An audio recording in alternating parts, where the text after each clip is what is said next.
What's up, YouTube? It's the Action Figure Grader coming back to you with another market update on Star Wars comic books. I've got some CBCS graded comic books, just a few, and some CGC comic books. Everything from the vintage, as you see here, all the way through to some of the modern releases.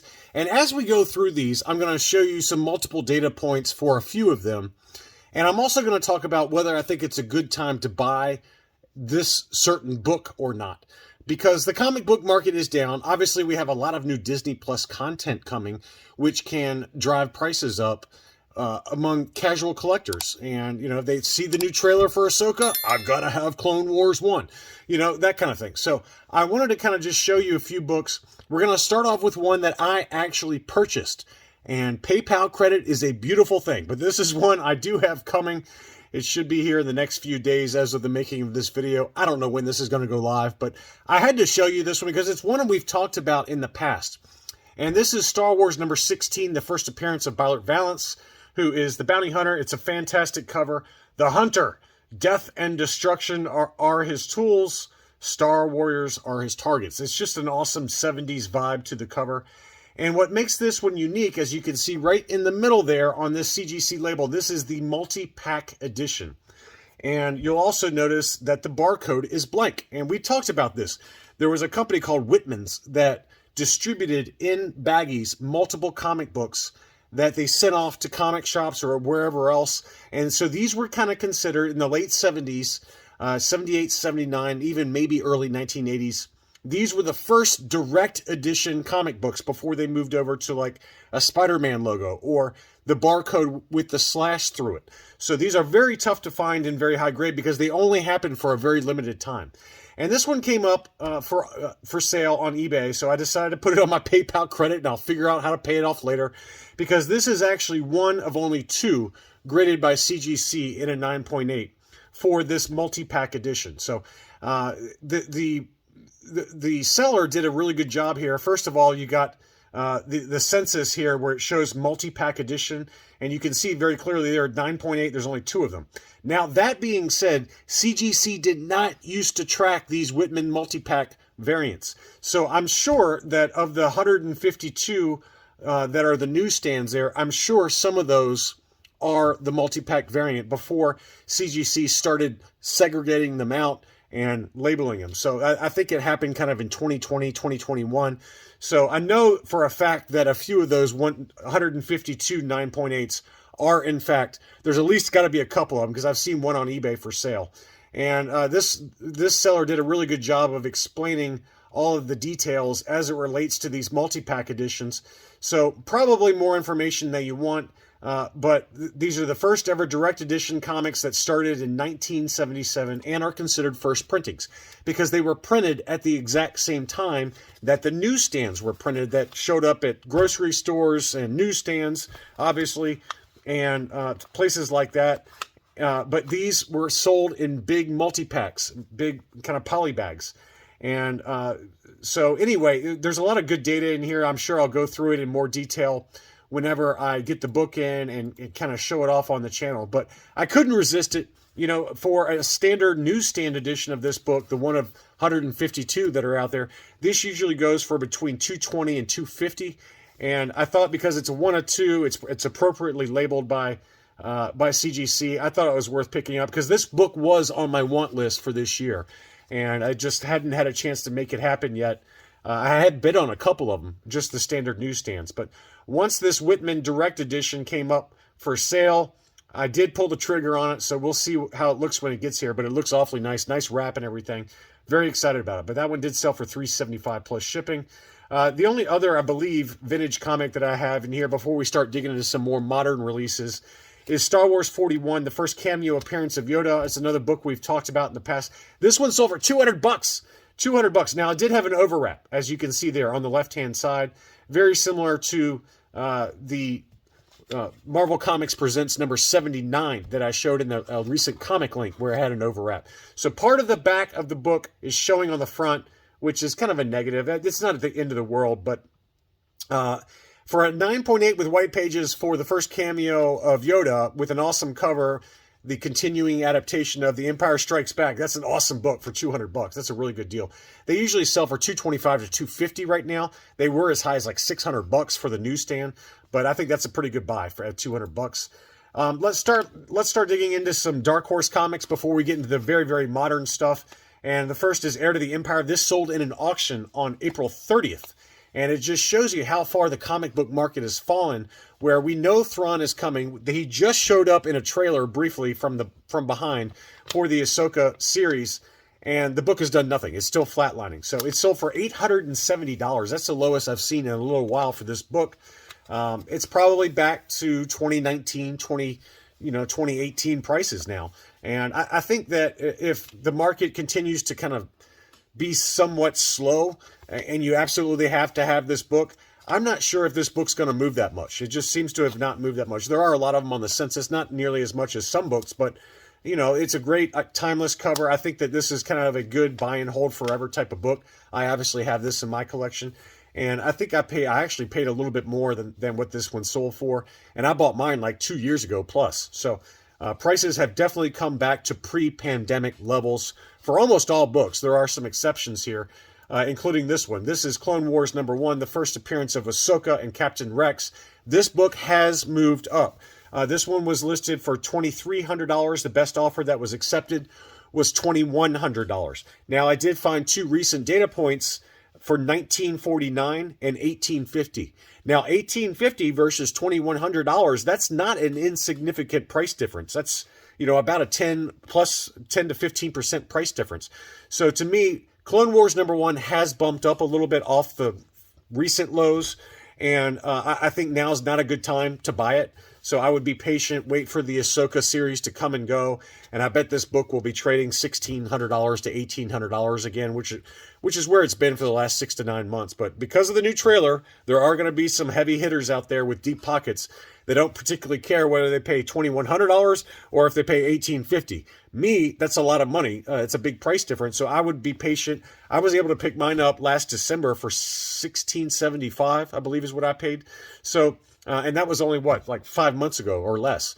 So I would be patient on this book. I would wait. I would wait until the Ahsoka series comes and goes and people's attention have moved on elsewhere. But that one did sell for $2,100, and this one also sold. This one sold for $2,400. So that's a huge price difference versus $1,850 just 3 or 4 weeks ago. So I would be very patient and not overpay right now. To me, it should be in the $1,600 to $1,800 range is what I would target if you got to have this book right now. But my gut tells you that if the market continues to be soft and we go into a recession, economically speaking, then I think these books will come down because there are quite a bit of them on the census. Next up, we've got Clone Wars #2. This is another book that I have on my target list, but this one also has bumped up. This is the second appearance of Ahsoka in comics. And, I never have liked this cover that much because it kind of makes her look wimpy. I like Clone Wars #6 or 7, whichever one where she's leading the charge. And that one's a better cover, but this is her second appearance comic, so it's got some significance. This one had been trading anywhere from the $160 to $180 range. This one sold in an auction for $230. So just be careful. Don't overbid on Ahsoka-related comic books right now because you're going to be paying top dollar right now. Kanan, you would think that some of the Kanan books would have moved up, given that we saw Eris Syndulla and Chopper, and we also obviously saw Zeb Orrelios in The Mandalorian Season 3. But the Kanan books have not moved, and there are a lot of them on the census, so it's supply and demand, right? This was the first cameo appearance of the Rebels team, Kanan the Last Padawan #1. This one sold for $200. And then this one sold at an auction for $167.50.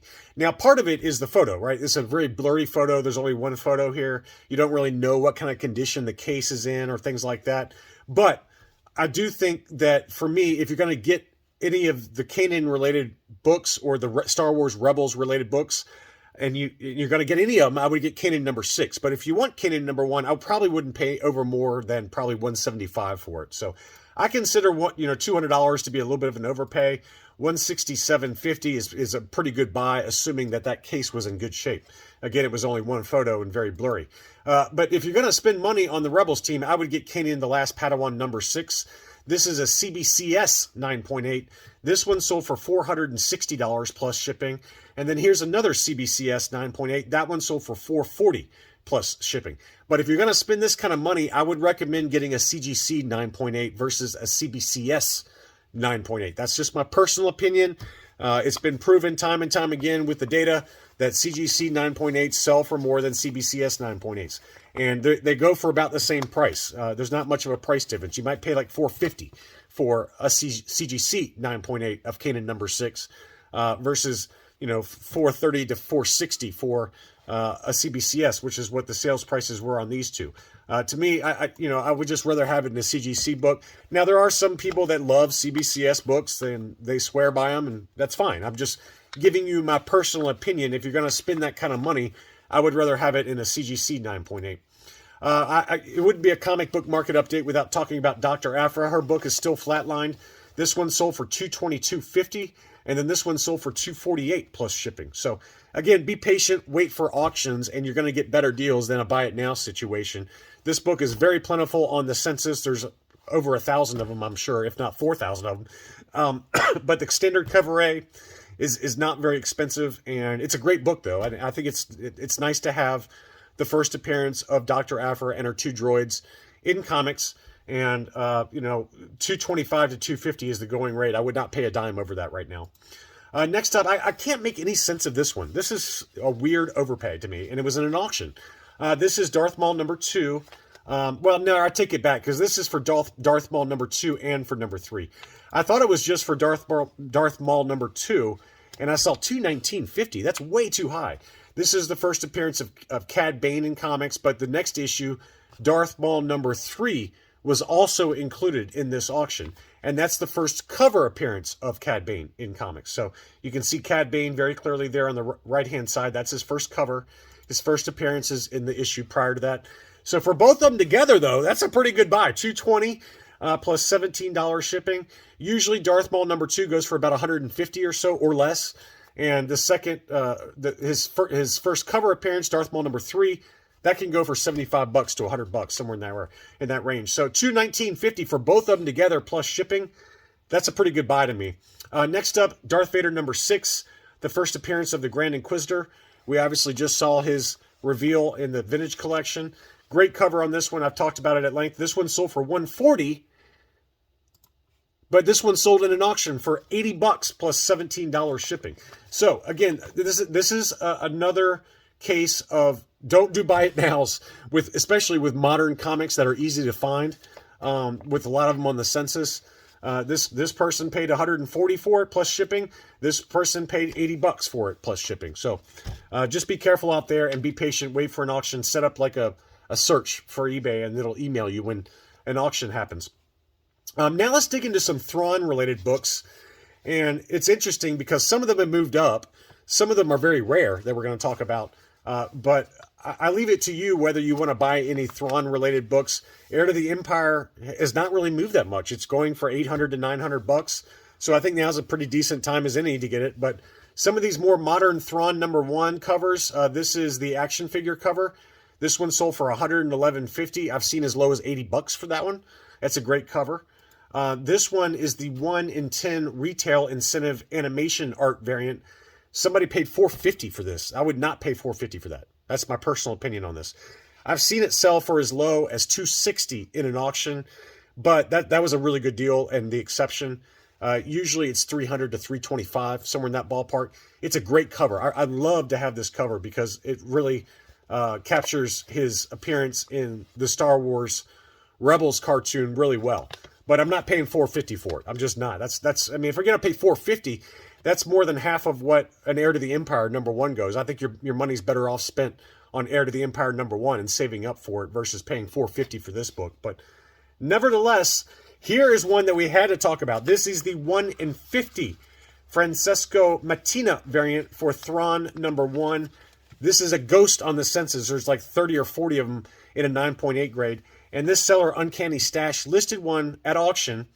Now, he listed it for auction, and it sold for over $3,000 in an auction, but the person apparently never paid because he relisted it a few days later, and this one sold for $2,801.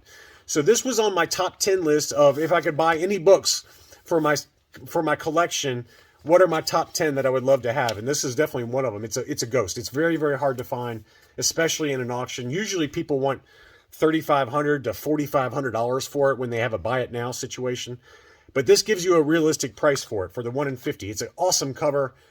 Am I paying $2,800 for that? No, I'm not. I'm not paying $2,800. I know it's a 1 in 50, and I know it's very hard to find. But to me, at $2,800, that gets you Clone Wars #1 and Heir to the Empire #1, if you're patient in auctions, easily, underneath $2,800. I would much rather have those two books versus this one. Again, I know it's rare. Okay, I know it's rare, but it's a modern book, and I'm not paying $2,800 for it. But it is an awesome book. It's just an incredible book, and I'm not trying to disparage you if you happen to be the one that bought this, because it is really tough to find, and it's a pretty magnificent cover. Next up is Thrawn #5. This is the 1 in 25 Raphael Albuquerque variant from 2018. It's not a key issue. It's no first appearances or anything, but it's just really hard to find. It's an all-black cover. I bet there's less than 20 of these in a 9.8 on the census. It was listed for $1,500. It sold for $1,200. So again, everyone can use their money however they want to. I know it's rare on the census and all that, but for a non-key issue, even though it's a retail incentive variant, I would rather take $1,200 and go buy, Heir to the Empire #1 and still have like $300 to $400 left over. So again, that's a personal opinion on it, but I know it's rare, and it's an awesome cover too. But it's the same story as this one. Both of these books are very tough to find in a 9.8 grade. And I guess if you got the money and you've already got those other books, then sure, why not? But that's a lot of dough. Next up is High Republic #1. This is the Virgin Villanelli variant. This is a Clone Wars 1 homage cover. This one used to go for $600 to $900, believe it or not. Now this one sold in an auction for $395. So that shows you how much this one has come down. And of the High Republic #1 issues, this is probably the most rare of them all. There was not many of them on the census or even printed. I think there's 600 printed. I've forgotten the exact number, but this is the first appearance of a number of key characters within the High Republic universe. Great cover. I love it. It shows Skier and Keith Trennis on the cover there, but I'm not paying $400 for it. I think there's better ways to use your money, but I do love the cover. It's beautiful, and it has come down quite a bit. So if this is a book you've got to have, now is a pretty good time to get it, because it's definitely way off the. I mean, this is like 60% less than what this book used to go for. Some other High Republic books to consider that are cheap and probably worth a flyer. High Republic Adventures #1. This is the Monster of Temple Peak. This is the first appearance of Ty Yorick, the monster hunter and ex-fallen Jedi. This is going for $37 now, plus $13 shipping. This seller has more than 10 available. 15 of them have sold. It's got a first appearance of a major character within the High Republic universe. So to me, I mean, again, it's probably never going to be worth hundreds of dollars, but it is a key first appearance, and it's never been cheaper. So to me, I would pick this one up right now for $37 plus $13 shipping. That's a pretty good buy. I've already got 2 in my collection, so I don't need it, but it's the first appearance of Ty Yorick, and she's a pretty cool character. I really like her as a character. The other one I'd consider picking up is High Republic Adventures #2, the 1 in 10 ratio variant. This is the first full appearance of Marchion Ro, the main villain within the High Republic universe. And this is the harder to find 1 in 10 ratio variant. This was going for $200 to $250. Now it's going for $100. So if you see one of these pop up at an auction, grab it. Because I don't love the cover because it doesn't show Marchion Ro. If this was the 1 in 10 ratio variant, and it had Marchion Ro on the cover, this book would probably be worth easily $200 to $250. But because it doesn't have him on the cover, it's hard to get too excited about it. It just doesn't speak to me. But it is his first appearance, and it's the harder to find 1 in 10 ratio variant, and now's a good time to pick it up, I think. Because Marchion Ro is a really awesome character, very complex character. And if the High Republic ever does anything in terms of live action content that's meaningful, like a movie, you can be rest assured that Marchion Ro will be the main villain. A book that if I owned it, I would sell it right now is Star Wars The Force Awakens adaptation. This is the 1 in 300 ratio variant. So this is the first appearance of Rey and Kylo Ren, I assume, in comics. and it's the 1 in 300 ratio variant. This was a CBCS 9.8, and it sold for $405. I don't think personally that any first appearance comics for Rey are going to do anything, and they have popped. They popped recently because people are getting excited about this recent announcement that she's going to be in a new book, in a new movie. And I personally think either the movie's going to stink, or because there's so many on the census that they're just not going to really do anything long term. So to me, if I own this book, I'd probably sell. I don't have much in it. Any of my Force Awakens adaptations, I'd probably sell. The only exception to me that I'd probably still buy is the Neil Force Awakens adaptation issue #1 cover, the Neil Adams cover. That one is a really awesome cover, and it's got Kylo Ren kind of swiping his lightsaber, and it's not that expensive right now, like $100 to $150. I just would like to have that one because I love the cover. But in terms of investment, I would not be buying these right now. They've all kind of bumped up in price 20 to 30%, if not more. And I just don't foresee the movie being any good, personally. Maybe that's being negative. This is a Katie Sackhoff signed Dr. Aphra #19. This is the first cover appearance of Bo-Katan, and it's signed by the actress that played Bo-Katan. Obviously, she had a pretty major role in season 3, and this was her autograph. She's got a great autograph too, right? This one sold at an auction for $437 on 55 bids. That's a lot of money. That's a lot of money for that book, given that there's probably hundreds, if not thousands, of this book on the census. Not signed. I would imagine signed. There's probably less than 100. But great book. I'm not sure if I'd spend $400. I'd spend $150, but I'm not sure if I'd spend $437 on a modern book just to get her autograph. But that's my personal opinion. Anyway, I hope you enjoyed this look at recent sales for Star Wars key issue comic books. Thanks so much for watching, and I'll be back soon.